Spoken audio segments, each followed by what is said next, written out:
Welcome back sa aking YouTube channel. Para sa mga first time lang po na manood, please click mo na yung Jeremy's TV Manila.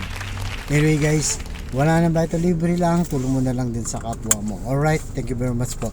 Sa topic natin ngayon for today's reflection o ang ating pagninilayan ngayong araw na to, paano mo malalaman na ang tao ay blessed o ikaw mismo kung blessed ka nga ba sa buhay mo? Kasi di ba pagka sinabi nating blessed, nilalarawan yan, madaming pera, di ba?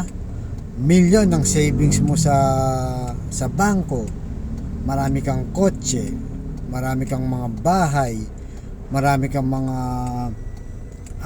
signature na mga damit, Louis Vuitton, mga bag, di ba, mga relo, Rolex, yan. Isa yan sa mga larawan ng isang taong mayaman, di ba? At healthy ka ba? Yan, isa rin yan, di ba? Kung healthy ka, mayaman ka, di mas maganda, di ba? Sana all, ikaw na talaga yun. Kasi madami kang kaibigan. Yan, isa rin yan, guys.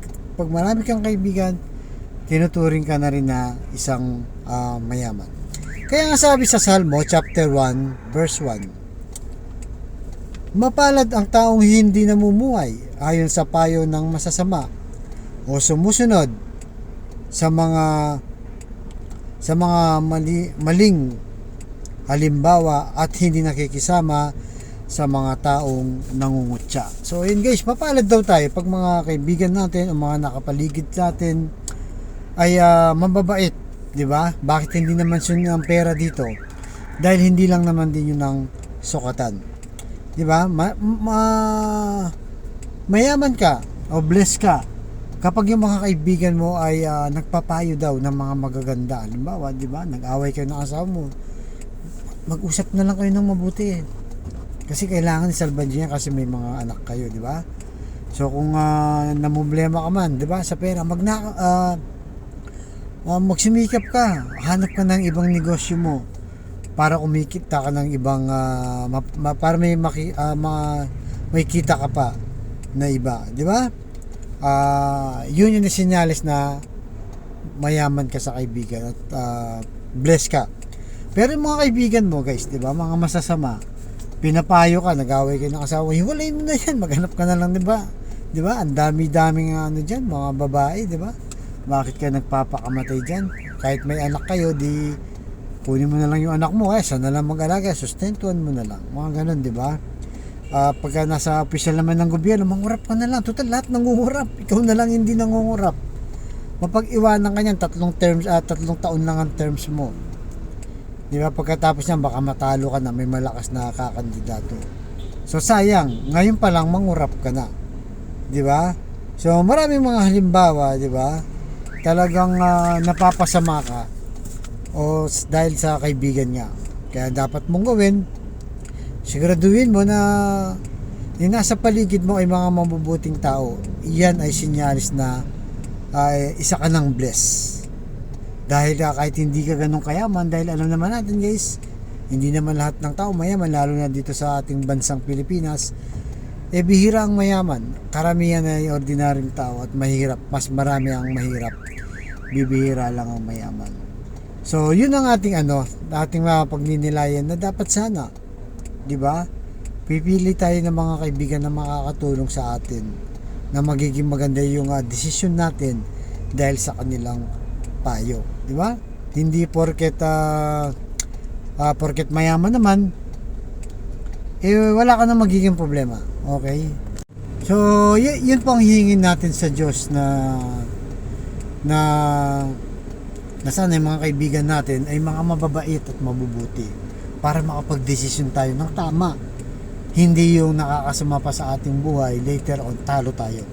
Di ba? Kaya mag-ingat po tayo. Idalangin natin na yung mga kaibigan natin ay nagpapayo ng mabuti. At hindi nangungutya. Yung laging naninira ng tao. Sa panahon natin yung tawag dyan, marites. Di ba? Kahit walang ebidensya, talagang marites lang ang marites.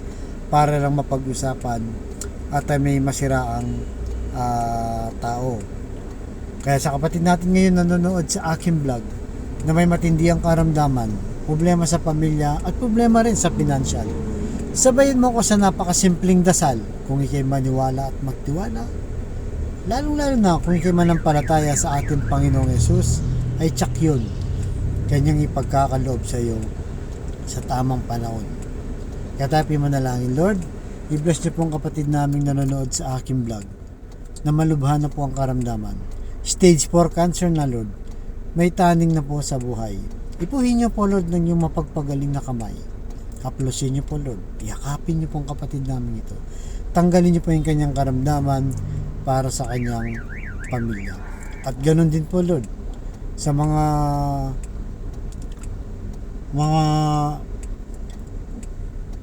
pamilyang nagpapayo ng hindi maganda, di ba? Nangungutya pa, imbis na magkaayos ang pamilya, nag-aaway pa lalo. Pagbigis-bigisan niyo po muli, Lord, at magkapatawaran sana sa kanilang mga nagawang sakitan sa isa't isa. At ganoon din po sa mga kapuspalad na aming mga kapatid na walang-wala, Lord. Ultimong pambili ng 1 kilo ng bigas, pinuproblema pa. Hinahanap pa, Lord, ang pangsaing nila, pambili ng ulam, lalo na yung pambaon sa mga bata araw-araw, Lord, at pambili ng gamot sa may sakit. So, i-bless niyo po, Lord, ang aming hanap buhay. So, lahat ng ito hiniling namin sa matamis na pangalan ng ating Panginoong Yesus. Amen and amen. To God all be the glory. Sa ngalan ng Ama, ng Anak, ng Jesus Christ. Amen. Thank you very much po.